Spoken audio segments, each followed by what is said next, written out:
আসসালামু আলাইকুম দর্শক, আমাদের প্রধান উপদেষ্টা অধ্যাপক ডক্টর মোহাম্মদ ইউনুস আর্থনা সামিট 2025 উপলক্ষে 4 দিনের সফরে কাতার গেছেন।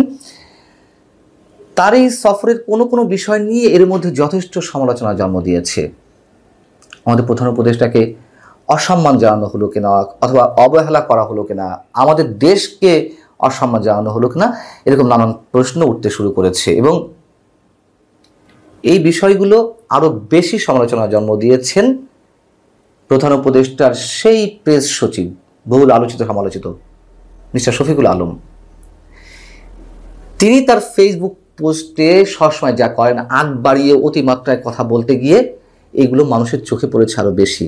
যেমন তাকে, আমাদের প্রধান উপদেষ্টাকে আসলেই লাল গালিচা সম্বর্ধনা দেওয়া হয়েছে কিনা, আমাদের প্রধান উপদেষ্টার পেছনে কেন বাংলাদেশের পতাকা রইল না, এবং এই সংক্রান্ত একটি ছবি ভাইরাল হয়েছে সামাজিক যোগাযোগ মাধ্যমে। আমার চোখেও পড়েছে, প্রথমে একটু খটকা লাগলো না এটি কোনো এডিটেড ছবি কিনা, কিন্তু যখন দেখলাম যে প্রধান উপদেষ্টার প্রেস সচিব নিজেই তার ফেসবুকে এ ধরনের ছবি পোস্ট করেছেন, একই ধরনের ছবি 3টে ছবি পোস্ট করেছেন, তখন তার খটকা লাগার কোনো কারণ থাকতে পারে না। তো সেই পোস্টে তিনি কি লিখেছেন, প্রধান উপদেষ্টা সম্পর্কে আরো 2-1 লাইন লিখে তিনি বলছেন, He has given acted carpet reception Ambassador Ibrahim Fakhru, the Chief of Protocol of Qatar, receiving him. বোঝেন অবস্থা। অর্থাৎ কি, কাতারের প্রোটোকল প্রধান রাষ্ট্রদূত ইব্রাহিম ফাকরু প্রধান উপদেষ্টাকে স্বাগত জানান, সেখানে অধ্যাপক ইউনুসকে লাল গালিচা সংবর্ধনা দেওয়া হয়। আচ্ছা, লাল গালিচা যেখানে সেখানে বিছিয়ে রাখলেই, অথবা এয়ারপোর্ট থেকে নামার পথে বিছিয়ে রাখলেই সেটি কি সংবর্ধনা পর্যায়ে পড়ে? আমাদের দেশের মধ্যেই তো সচিব পর্যায়ে কিংবা কোনো ইনস্টিটিউশনের প্রধান নির্বাহী বা তার চেয়ে বড় ছোট কর্মকর্তা কোথাও গেলে তো অনেক জায়গায় লাল গালিচা বিছিয়ে রাখা হয়, সেটা লাল গালিচা সংবর্ধনা বলবো আমরা? অথবা রাষ্ট্রীয় পর্যায়ের লাল গালিচা সংবর্ধনা আমরা তো তখনই বলবো লাল কার্পেটের চেয়ে সংশ্লিষ্ট রাষ্ট্রপ্রধান বা সরকার প্রধানকে অন্য দেশের কোন ব্যক্তি, কোন স্ট্যাটাসের ব্যক্তি স্বাগত জানাচ্ছেন। তো প্রধান উপদেষ্টাকে স্বাগত জানিয়েছেন কে এয়ারপোর্টে? সে দেশের প্রোটোকল প্রধান ইব্রাহিম ফাখরু। ইব্রাহিম ফাখরু তো নিঃসন্দেহে মন্ত্রী পরিষদের কোনো সদস্য নন, তিনি কর্মকর্তা পর্যায়ের একজন লোক সরকারের। তার স্ট্যাটাসটি কি হতে পারে? যুগ্ম সচিব, অতিরিক্ত সচিব, খুব বড় জোর সচিব ধরে নিলাম। কোনো রাষ্ট্রের সরকার প্রধান বা রাষ্ট্রপ্রধান যদি অন্য কোনো রাষ্ট্রে যায় সফরে, সেখানে বিমানবন্দরে কি সচিব পর্যায়ের কোনো ব্যক্তি তাকে স্বাগত জানান? তাকে তো মিনিমাম মন্ত্রী পরিষদের একেবারে কনিষ্ঠ সদস্য বা প্রতিমন্ত্রী কোনো ব্যক্তিকে স্বাগত জানাতে হয়। তো সচিব পর্যায়ের কোনো ব্যক্তি কেন আমাদের প্রধান উপদেষ্টাকে রিসিভ করবেন? এর মধ্য দিয়ে আমাদের প্রধান উপদেষ্টার প্রতি কোনো প্রকার অসৌজন্যতা প্রকাশ পেল নাকি অবহেলা প্রকাশ পেল আমরা জানি না। তবে হ্যাঁ, কিছু রাষ্ট্র আছে, যেমন যুক্তরাজ্য, তারা তাদের মতো করে বিদেশি অতিথিদেরকে প্রোটোকল দেয়। বাংলাদেশের মতো রাষ্ট্রের সরকার প্রধানদের তারা সচিব পর্যায়ে কোনো ব্যক্তিকে দিয়ে রিসিভ করেন, এটি আমরা জানি। কিন্তু কাতার আর বাংলাদেশের স্ট্যাটাস তো আকাশ পাতাল কোনো পার্থক্য নয়। এখন আর্থনা সামিট কি? আর্থনা সামিট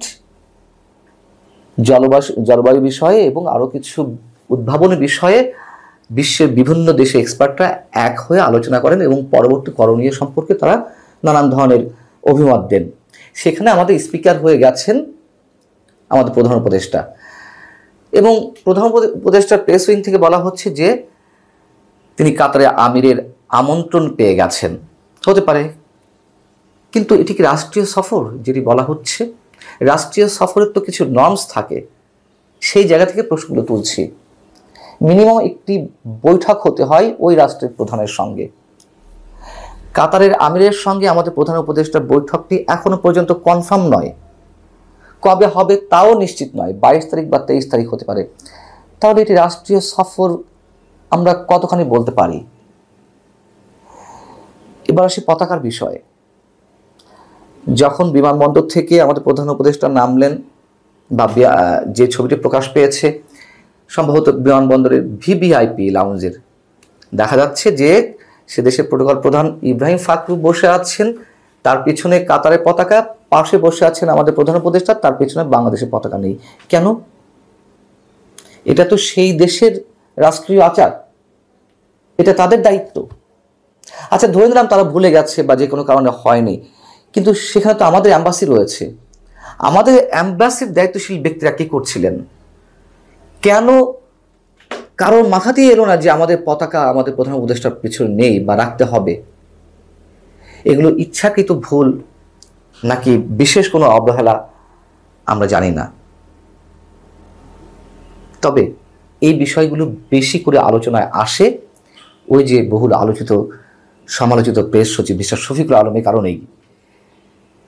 এ যাবৎ তিনি যেসব বিষয়ে আগ বাড়িয়ে বলেছেন, পরবর্তীতে সেগুলো অনেক এদিক ওদিক হয়েছে। যেমন বিমস্টেক সম্মেলনে ভারতের প্রধানমন্ত্রী নরেন্দ্র মোদীর সঙ্গে প্রধান উপদেষ্টা কী কথা হয়েছে, শেখ হাসিনাকে ফিরিয়ে দেওয়ার বিষয়ে তারা কতটুকু আন্তরিক, প্রধান উপদেষ্টাকে কতটুকু বিরল সম্মান জানানো হয়েছে ইত্যাদি ইত্যাদি বিষয়ে তিনি তার ফেসবুকে উল্লেখ করেছেন। তার আগে গণমাধ্যমকে ব্রিফ করেছেন। গণমাধ্যমকে ব্রিফ করার কথা কার এসব বিষয়ে? হয় পররাষ্ট্র উপদেষ্টা, না হয় পররাষ্ট্র সচিবের। আমরা দেখলাম দিনের পর দিন এসব বিষয়ে কথা বলতে লাগলেন প্রেস সচিব। ইভেন তার ফেসবুক স্ট্যাটাসে এগুলো তুলে ধরলেন, যার ফলশ্রুতিতে কি হলো, ভারতের বিভিন্ন গণমাধ্যমে সে দেশের কূটনৈতিক সূত্রে বরাত দিয়ে নেগেটিভ রিয়াকশন তুলে ধরা হলো এবং পরবর্তীতে প্রমাণিত হয়েছে। ভারতের যে পরবর্তী কর্মকাণ্ড বিভিন্ন পর্যায়ে প্রেস সচিব যেসব কথাবার্তা বলেছেন তা যে একেবারেই তার উল্টা ঘটেছে সে তো আমরা দেখেছি। এই জন্যই অনেকে এখন বলছেন যে এই প্রেস সচিব উনি কি তার জ্ঞানের অভাব থেকে নাকি ইচ্ছাকৃতভাবে তার প্রোপাগান্ডা মেশিন দ্বারা এইসব প্রচার করেন, আর যে কারণে প্রধান উপদেষ্টাকে মাঝে মাঝে ছোট হতে হয়, অথবা মাঝে মধ্যে সরকারকে বিপদে পড়ারও আশঙ্কা থাকে। আল্লাহ হাফিজ, ভালো থাকুন।